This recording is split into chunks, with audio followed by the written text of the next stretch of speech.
Shalom, selamat malam Bapak Ibu. Jumpa lagi dalam program My Way, renungan singkat malam hari yang menghantarkan kita dalam istirahat tidur kita masing-masing. Mari kita membuka firman Tuhan di dalam 1 Korintus pasal 13 ayatnya yang pertama. Begini firman Tuhan, sekalipun aku dapat berkata-kata dengan semua bahasa manusia dan bahasa malaikat, tetapi jika aku tidak mempunyai kasih, aku sama dengan gong yang berkumandang dan canang yang gemerincing. Kita belajar tema dalam pembacaan kita saat ini, tanpa kasih, seperti gong yang berkumandang dan canang yang gemerincing.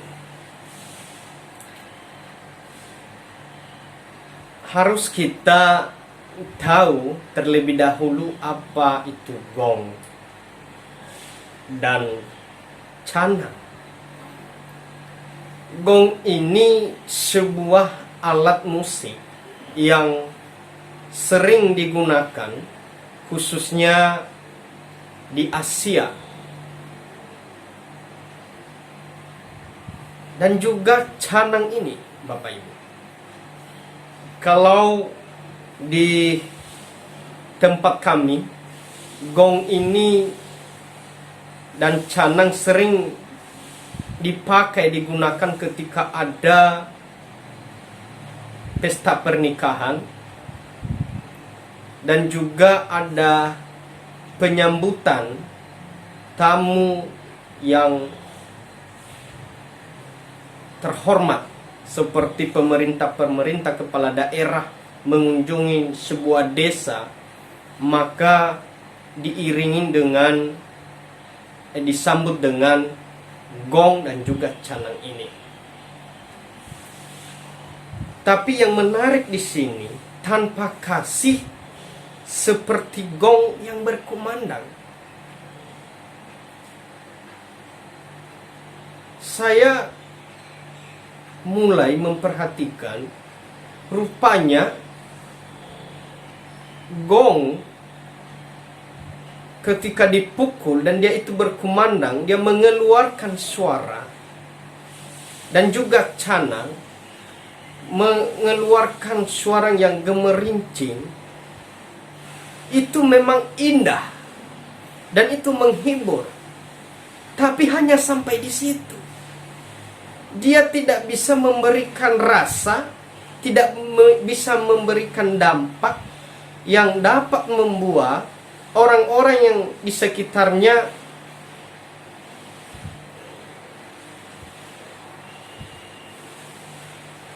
kagum atau memiliki kecintaan terus-menerus kepada benda itu yang mengeluarkan suara. Kenapa? Habis dipukul, suaranya stop, sudah selesai. Nah, hal ini sama seperti tidak berguna. Kenapa? Kalau hanya sampai di situ, Bapak Ibu, tidak memberikan dampak yang bisa mengubah seseorang, tidak memberikan dampak yang bisa membuat orang itu lebih baik, tapi hanya menghibur saja. Nah, kehidupan orang percaya tanpa kasih sama seperti gong itu dan canang yang hanya mengeluarkan suara tanpa rasa.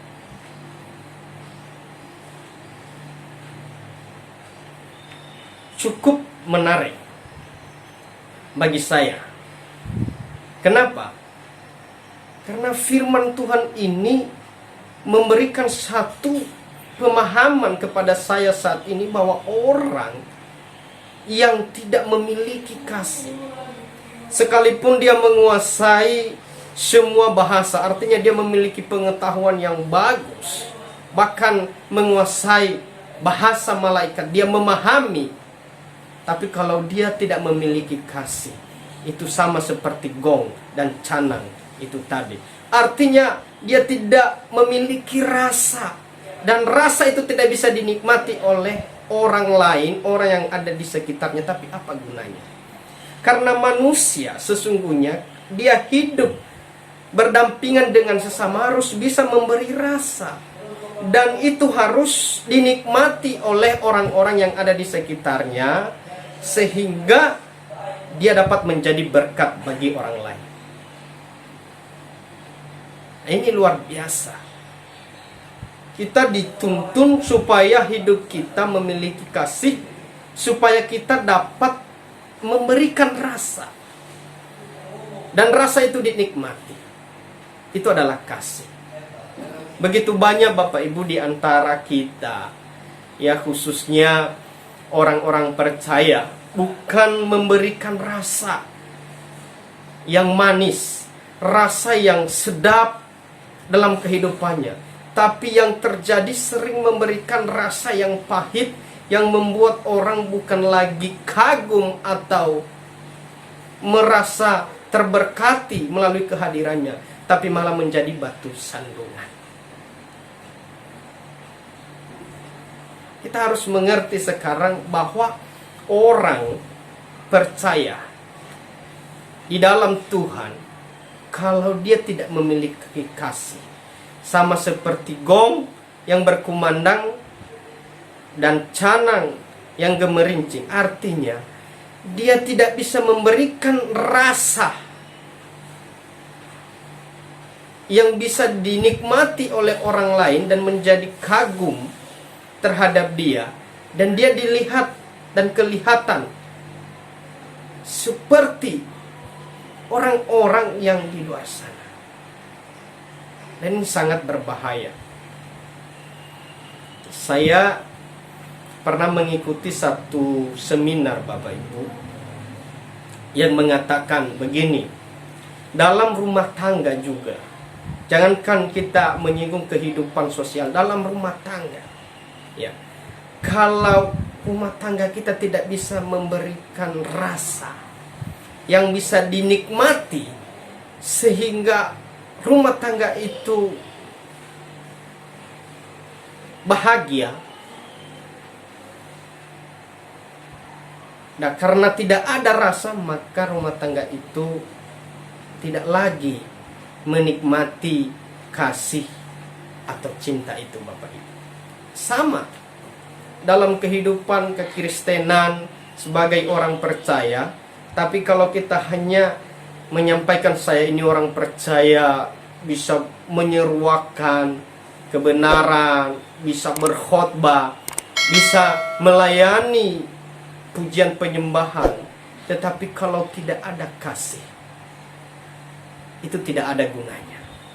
Kalau tidak ada kasih, kita tidak bisa memberikan rasa kepada orang lain sebagaimana kita dituntun sebenarnya untuk harus berdampak kepada orang lain.